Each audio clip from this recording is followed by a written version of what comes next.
नमस्कार। आज हमारे पास टाइम्स ऑफ इंडिया का एक फिल्म रिव्यू है। हाँ, फिल्म है लव इन वियतनाम। जी, और हम इस रिव्यू के जरिए ये समझने की कोशिश करेंगे कि फिल्म कैसी है, इसमें क्या अच्छा है क्या नहीं, और समीक्षक क्या सोच रहे हैं। चलिए देखते हैं। तो शुरू करते हैं। बिल्कुल।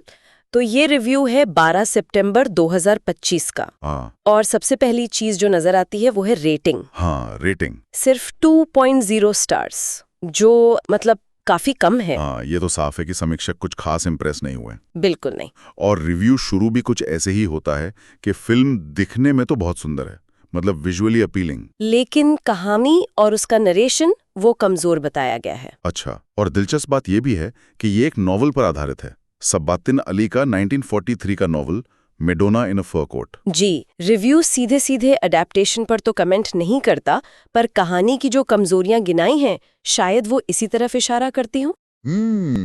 तो कहानी क्या है? मानव की कहानी है। शांतनु माहेश्वरी, हाँ, मानव, जो एक डांसर और पेंटर है, लिन खानंगन ने रोल किया है, उससे प्यार हो जाता है उसे। और फिर वो अचानक गायब हो जाती है। हाँ, और मानव उसे 8 साल तक ढूंढता रहता है, पागलों की तरह। 8 साल। और इसी में वो फैमिली प्रेशर और बचपन की दोस्त सिम्मी अवनीत कौर, उनसे शादी वाली बात भी है। जी, वो एंगल भी है। तो एक तरह का लव ट्रायंगल बन जाता है। ये तो काफी मतलब सुना हुआ सा प्लॉट लगता है। हाँ, लव ट्रायंगल, जुदाई। सही कहा। और रिव्यू भी यही कहता है। बेसिक प्रेमिस जिसे कहते हैं वो नई नहीं है। प्यार, अलग होना, इंतजार।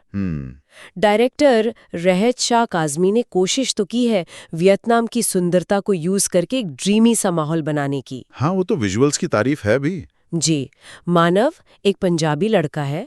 वो लिन के सेल्फ पोर्ट्रेट को देखकर ही उससे प्यार करने लगता है। फिर वो मिलते हैं, खूबसूरत लोकेशंस के बीच रोमांस पनपता है। और सिम्मी, वो क्या करती है? सिम्मी मन ही मन मानव को चाहती है। वो खामोश प्यार वाला एंगल। लेकिन कहानी में ट्विस्ट तब आता है जब मानव इंडिया आता है बहन की शादी के लिए। हाँ, और तभी लिन बिना कुछ बताए गायब हो जाती है। फिर मानव वापस वियतनाम जाता है और ढूंढता रहता है सालों साल। बिल्कुल, हो ची मिन सिटी से डानांग तक। रिव्यू बताता है कि वो और सिमी भी वहीं वियतनाम में बस जाते हैं, लिन के इंतजार में। 8 साल का इंतजार। रिव्यूज को कैसे ट्रीट करता है? मतलब क्या ये दर्शकों को इंगेज करता है? नहीं, रिव्यू के हिसाब से तो नहीं। ये पूरा इंतजार और पूरी कहानी मतलब इमोशनली फ्लैट लगती है। ओ, किरदारों का दर्द, उनका प्यार, उनकी तड़प, वो दर्शक महसूस नहीं कर पाते हैं, ऐसा लगता है। प्रॉब्लम सिर्फ जानी पहचानी कहानी में नहीं बल्कि उसे पेश करने के तरीके में है। एग्जीक्यूशन में कमी। हाँ, एग्जीक्यूशन। रोमांस हो या सिम्मी का एक तरफा प्यार या मानव का सालों का इंतजार, कोई भी चीज गहराई से असर नहीं छोड़ती। और फिल्म की रफ्तार, पेसिंग, उसका क्या कहा है? अक्सर ऐसी फिल्मों में पेस गड़बड़ा जाता है। हाँ, उसकी भी आलोचना है। रिव्यू साफ कहता है कि पहला हाफ बहुत धीमा है, ड्रैग करता है, अच्छा। दर्शकों को बांध नहीं पाता। इंटरवल के बाद थोड़ी रफ्तार आती है, पर वो भी ज्यादा देर टिकती नहीं, फिर धीमी हो जाती है। और क्लाइमैक्स? क्लाइमैक्स के बारे में लिखा है कि वो बहुत जल्दबाजी में खत्म किया हुआ लगता है, जैसे बस निपटा दिया हो। एडिटिंग पर भी सवाल है, कई बातें अधूरी सी रह जाती हैं। तो मतलब कहानी, पेसिंग, इमोशनल कनेक्ट, इन सब में दिक्कतें हैं, लेकिन विजुअल्स अच्छे हैं। हाँ, वो एक मजबूत पक्ष है। सिनेमेटोग्राफी की बहुत तारीफ है। राजेंद्रन नंजन डडली। अच्छा, डडली। हाँ, उन्होंने वियतनाम की जो नेचुरल ब्यूटी है, धुंध वाले पहाड़, हरे भरे नज़ारे, बाना हिल्स का वो फेमस गोल्डन ब्रिज, सब कुछ बहुत खूबसूरती से कैप्चर किया है। पोस्ट कार्ड जैसा बताया है रिव्यू ने। हाँ, बिल्कुल। हर फ्रेम खूबसूरत लगता है। देखने में फिल्म शानदार है। तो चलो, विजुअल्स तो टॉप क्लास हैं, एक्टिंग पर आते हैं। शांतनु माहेश्वरी। शांतनु को एक ईमानदार प्रेमी के तौर पर ठीक ठाक कहा है, मतलब कॉम्पिटेंट। खानगन जो लिन बनी है वो खूबसूरत लगी हैं, पर उनके कैरेक्टर को अंडर रिटन बताया गया है। अंडर रिटन मतलब? ठीक से लिखा नहीं गया। हाँ, मतलब किरदार में गहराई नहीं है। ऐसा लगता है कि उसे और डेवलप किया जा सकता था। शायद नॉवल की कॉम्प्लेक्सिटी स्क्रीन पर नहीं आ पाई। अच्छा, और अवनीत कौर, सिमी? अवनीत की तारीफ है।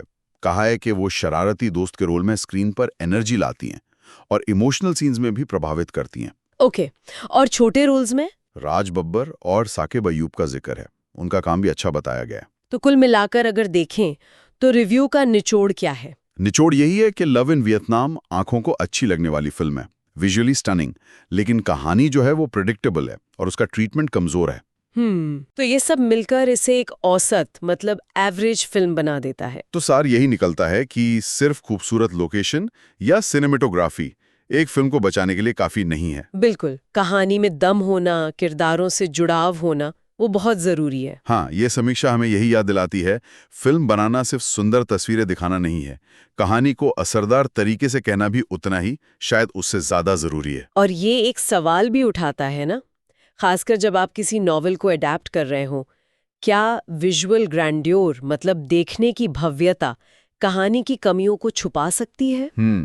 या रूपांतरण की चुनौतियों को? हाँ, जैसे इस केस में हो सकता है नॉवेल किरदारों की अंदरूनी दुनिया पर ज्यादा फोकस करता हो जो शायद फिल्म में नहीं आ पाया। तो दर्शकों के लिए क्या ज्यादा मायने रखता है, सिर्फ आंखों का सुकून या कहानी से जुड़ाव भी, या दोनों का बैलेंस? बिल्कुल, शायद यही सवाल है जिस पर सोचने की जरूरत है।